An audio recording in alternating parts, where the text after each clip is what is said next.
Hatur nuhun pamirsa masih kene manco dina Warta Ahad. Salajengna urang ngabahas ngeunaan ibu kota negara anu bakal pindah ke Kalimantan Timur. Simkuring henteu nyalira wae pamirsa, tangtosna simkuring bade disarengan sareng Bapak Widi Atmadireja salaku pengamat Smart Gemilang Indonesia. Assalamualaikum Pak Widi, sampurasun, ya, sehat Pak? Hampir, ya. Alhamdulillah. Orang tiasa patepang deunya Pak Widinya. Alhamdulillah. Mohon. Nah, Pak Widi ini dengan adanya pro dan kontra dan adanya viral di media sosial tentunya mengenai ibu kota negara, betul, perpindahan ibu kota negara yang akan pindah ke Kalimantan Timur nih. Nah, mungkin pemirsa di rumah ada yang belum tahu latar belakang yang mengindahkan atau yang melanjutkan yang terjadinya hal ini di ibu kota, ada apa aja nih Pak latar belakangnya? Oke, makasih Mas Ryu ya. Betul. Jadi selamat sore pemirsa AKTV. Jadi memang pemerintah berencana untuk memindahkan ibu kota dari Jakarta ke Kalimantan Timur ya, tepatnya di Kutai Kartanegara ya. Betul. Jadi memang rencananya itu akan dipindahkan pada tahun 2024 nanti ya. Tapi secara bertahap nanti akan dilakukan pemindahan mungkin ya. Dan sekarang sudah mulai dipersiapkan ya. Dan yang melatar belakangi pemindahan dari ibu kota dari Jakarta ke Kalimantan Timur yang pertama yaitu memang mengurangi beban dari Jakarta khususnya Jabodetabek ya. Betul. Jadi Jakarta itu memang sudah menjadi beban, sudah padat sekali, sudah besar sehingga dengan perpindahan tersebut harapannya akan mengurangi. Dan yang kedua yaitu pemerintah ingin adanya satu pemerataan ekonomi ya. Selama ini yang menjadi pusat perekonomian yaitu ada di Jakarta. Lebih kurang 50% itu adalah memang pusat bisnis ada di Jakarta 54%. Dan sisanya memang terbagi-bagi, ada 8% di Kalimantan, di Sulawesi termasuk di Kalimantan ya. Nah, yang ketiga yaitu dari pemerataan itu khususnya adanya satu pemerataan khususnya di Indonesia bagian timur ya. Kemudian yaitu untuk mengubah mindset yang selama ini memang bahwa Jawa itu menjadi pusatnya, khususnya untuk menjadi perpindahan mindset itu menjadi bahwa bukan hanya di Jawa tapi juga di Kalimantan. Jadi mindset itu nanti akan berubah dengan sendirinya dengan adanya perpindahan ibu kota ke Kalimantan Timur ya di Kutai Kartanegara. Bapak. Nah, tidak menutup kemungkinan akan terjadinya medan magnet baru ya, bisa dikatakan seperti itu karena ekonomi akan pindah ke Kalimantan, begitu akan banyak orang-orang yang pindah ke Kalimantan tersebut. Apakah hal tersebut akan memindahkan atau menciptakan masalah-masalah baru ataupun menambah masalah yang sudah ada di Jakarta ini? Menurut Bapak seperti apa? Jadi memang ada dampak sosialnya ya. Betul. Dengan adanya perpindahan dari ibu kota Jakarta ke ibu kota di Kalimantan di Kutai Kartanegara tersebut ya. Utamanya yaitu dari sisi sosial. Dampak sosialnya yaitu karena memang nanti ada kurang lebih 1.500.000 orang ya, kurang lebih ya, berdasarkan data dari pemerintah itu 1.500.000 orang itu akan terjadi perpindahan. Nah, ini tentunya dari sisi sosial juga akan berdampak ya karena memang kultur berbeda Jakarta dengan Kalimantan. Tapi saya yakin itu nanti secara bertahap mungkin juga akan ada penyesuaian. Dampak lain yaitu mungkin dari sisi nilai harga itu nanti akan lebih tinggi di sana itu ya. Harga-harga akan lebih tinggi karena memang adanya satu perjalanan bisnis atau perputaran ekonomi baru di sana. Sehingga dampaknya itu akan terjadi inflasi yang akan meningkat tentunya di Kalimantan. Nah, ini tentunya akan harus diantisipasi oleh pemerintah dengan adanya seperti ini. Nah, Untuk sejarah perpindahan ibu kota di Indonesia ini bukan hanya sekali atau dua kali pernah dipindahkan. Pada saat pemerintahan Bung Karno dahulu pernah dipindahkan untuk ibu kota yang asalnya dari Jakarta dipindahkan ke Yogyakarta. Nah, menurut Bapak ataupun sesuai dengan catatan dari negara, berapa kali Indonesia pernah pindah dari ibu kota?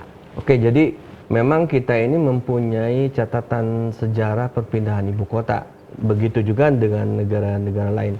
Jadi kalau di Indonesia sendiri memang sejak era pemerintahan 1945 itu ketika memang terjadi proklamasi ya, tepatnya 1945 itu memang pertama yaitu ibu kota itu ada di Jakarta. Nah, ketika itu memang belum ada desing-desing peluru atau ada tekanan dari Belanda. Nah, ketika tahun 1946 ya, dan periode 1946-1949 ini kan terjadi tekanan dari Belanda. Belanda ini ingin datang lagi ke Indonesia yang dibonceng oleh Nika, sehingga ini menimbulkan kekhawatiran dari pemerintahan Soekarno pada saat itu bahwa apabila terjadi seperti ini, tekanan-tekanan yang Belanda memang ingin menjajah Indonesia lagi, maka disetujuilah pada saat itu untuk dipindahkan ke Yogyakarta pada saat itu ya, pada tahun 1949.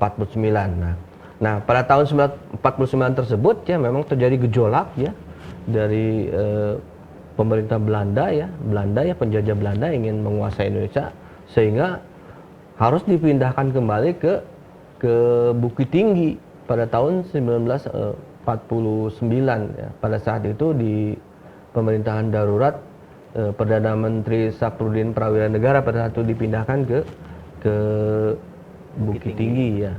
Kemudian pada tahun 1961 memang secara jujur memang ibu kota negara ini di Jakarta. Nah, hal tersebut memang Jakarta pada saat itu tidak didesain untuk jadi ibu kota, sehingga ya memang konsepnya berbeda dengan konsep yang sekarang akan dilakukan oleh pemerintah. Tentunya sekarang ibu kota sudah terkonsep, sudah terarsitektur dengan baik ya, sudah ada planning dengan baik, dan tahun 2024 nanti ya rencananya mungkin akan pindah ke Kalimantan Timur di Kutai Kartanegara pada tahun 2024 nantinya. Betul. Nah, untuk perpindahan ibu kota ini sendiri memerlukan biaya yang sangat besar nih Pak. Nah, menurut Bapak perkiraan biaya yang diperlukan untuk perpindahan ibu kota ini sekitar berapa besar Pak? Oke, jadi kalau dari sisi anggaran mungkin anggaran untuk perpindahan memang sangat besar sekali ya. Ini berdasarkan data dari Bappenas itu pertumbuhan atau anggaran yang dibutuhkan itu kurang lebih 466 triliun ya. Jadi untuk biaya semuanya itu 466 triliun dengan dibagi 3 skema ya. Skema yang pertama yaitu bisa pemerintah nanti join dengan swasta atau dengan badan ya. Pemerintah dengan badan usaha itu nanti bisa join, yaitu badan usaha, khususnya badan usaha dan pemerintah itu sebanyak 253,3 triliun atau 54% ya. Kemudian yang kedua, pihak swasta juga bisa memberikan andil ya sebanyak 26%, yaitu 123,2 triliun. Ya, jadi nanti selain daripada tadi pemerintah yang pertama, skema pertama itu pemerintah dengan badan usaha, kemudian skema kedua itu adalah swasta ya sebanyak 26%, dan dari APBN ada skema yang ketiga dari APBN itu sebanyak 89,4 triliun atau 19,2%. Jadi anggaran biaya itu ya memang cukup besar, tapi memang sudah ada skemanya dari pemerintah dengan badan usaha, kemudian dari swasta dan juga dari APBN. Betul, Bapak. Nah, ada yang kontra dengan pembiayaan atau misalkan biaya yang perlu dikeluarkan ini, yaitu mengenai APBN. APBN ini sendiri adalah biaya untuk masyarakat atau dana untuk masyarakat. Ada beberapa yang kontra dengan hal ini karena pemerintah menggunakan terlalu banyak APBN dari kegiatan tersebut. Nah, menurut Bapak seperti apa? Ya, jadi memang ini besar sekali dengan perpindahan ibu kota ini. Tapi ini sudah ada skemanya ya, dari pemerintah sudah jelaskan skemanya. Jadi ke depan saya kira pemerintah juga memang harus lebih ditingkatkan ya pendapatan investasi ya dari perusahaan, dari orang dari luar negeri untuk bisa bagaimana perusahaan-perusahaan dari luar itu berinvestasi, negara-negara luar itu bisa berinvestasi di Indonesia. Nah, dampaknya mungkin dengan adanya permintaan, salah satu yang tadi saya sampaikan yaitu adanya inflasi dengan karena ada pertumbuhan secara ekonomi yang cepat gitu kan. Kemudian juga beban hutang pemerintah tentunya sangat meningkat. Nah, tapi ya saya kira itu juga sudah dianalisa oleh pemerintah bagaimana ke depan supaya beban utang itu tidak menjadi beban kepada rakyat. Tapi yang utama yaitu dengan perpindahan ini yang utama sekali itu akan menjadi satu kebanggaan kepada masyarakat di seluruh Indonesia, khususnya masyarakat Kalimantan. Ini menjadi kebanggaan karena apa? Baru yang sejak direncanaan dari setiap pemerintahan selama Orde Baru sampai sekarang itu ingin dipindahkan ya baru terlaksana sekarang ini. Tentunya ya satu kehormatan mungkin bagi masyarakat Kalimantan khususnya ya, karena ini menjadi kebanggaan ya bisa dipindahkan kepada daerah di Kalimantan Timur. Dan ini tentunya saya yakin dengan adanya perpindahan ini akan meningkatkan pertumbuhan ekonomi secara regional maupun secara internasional, dan ini juga akan memberikan satu dampak sosial yang baik pada masyarakat. Betul, Pak. Okay. Nah, ada beberapa masyarakat yang sedikit menolak tentang perpindahan ibu kota negara ke Kalimantan Timur mengenai akan adanya dampak negatif atau dengan adanya tidak bisa bersaingnya masyarakat Kalimantan Timur tersebut untuk hal perekonomian. Contohnya mengenai nelayan yang setiap hari tradisional seperti itu, mereka akan tersisih ataupun bisa dibilang akan memberikan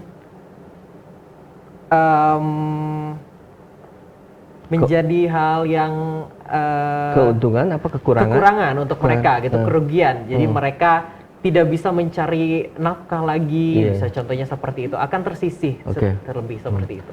Jadi kekhawatiran itu saya kira wajar ya, tapi ya tidak perlu berlebihan ya, karena saya kira pemerintah juga memindahkan satu ibu kota dari Jakarta ke Kalimantan ini sudah dikaji, sudah dianalisa, sudah dipikirkan matang, sehingga harapan ke depan ini menjadi tidak ada dampak buruk karena justru sebaiknya ini bisa meningkatkan secara perekonomian khususnya di masyarakat Kalimantan, dan ini akan menjadi kebanggaan saya kira untuk masyarakat Kalimantan menjadi ibu kota di Kalimantan Timur ini. Dan saya kira itu biasa, dan kalau memang ada yang menolak atau tidak setuju saya kira wajar, apalagi sekarang kondisi mungkin bagi mereka itu yang tidak setuju kondisi memang tidak tepat gitu ya. Betul. Kondisi yang kondisi COVID sekarang ini ya, Omikron ini, jadi menurut mereka mungkin tidak tepat, tapi ini sudah direncanakan matang dan sudah dianalisa, sudah disetujui oleh pemerintah, dan saya kira ini akan berdampak baik dan bisa meningkatkan ekonomi secara nasional dengan permintaan ibu kota ini. Betul, betul. Baik, terima kasih Bapak Widi untuk penjelasannya dan terima kasih untuk waktunya sudah menyempatkan hari ini. Baik pemirsa, atur nuhun kanggo pemirsa sadaya anu di bumi. Ayeuna simkuring sareng Bapak Widi Atmadireja ngahaturkeun nuhun, pamit undur diri. Assalamualaikum warahmatullahi wabarakatuh.